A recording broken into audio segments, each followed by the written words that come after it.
महात्मा बुद्ध प्रवचन सभा में आकर मौन बैठ गए। शिष्य समुदाय उनके इस मौन के कारण चिंतित हुए कि कहीं वे अस्वस्थ तो नहीं हैं। आखिर एक शिष्य ने पूछ ही लिया, भंते, आप आज इस तरह मौन क्यों हैं? वे नहीं बोले तो दूसरे शिष्य ने फिर पूछा, गुरुदेव, आप स्वस्थ तो हैं? बुद्ध फिर भी मौन ही बैठे रहे। इतने में बाहर से एक व्यक्ति ने जोर से पूछा, आज आपने मुझे धर्म सभा में आने की अनुमति क्यों नहीं दी? बुद्ध ने कोई उत्तर नहीं दिया और आंखें बंद कर ध्यान मग्न हो गए। वह बाहर खड़ा व्यक्ति और जोर से बोला, मुझे धर्म सभा में क्यों नहीं आने दिया जा रहा है?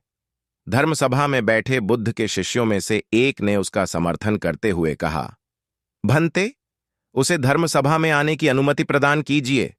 महात्मा बुद्ध ने आंखें खोलीं और बोले, नहीं, उसे अनुमति नहीं दी जा सकती है, क्योंकि वह अछूत है। अछूत? मगर क्यों? सारे शिष्य सुनकर आश्चर्य में पड़ गए कि भंते यह छुआछूत कब से मानने लग गए।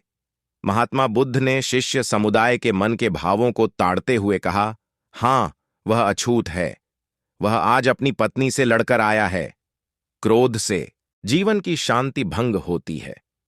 क्रोधी व्यक्ति मानसिक हिंसा करता है। इस क्रोध के कारण ही शारीरिक हिंसा होती है।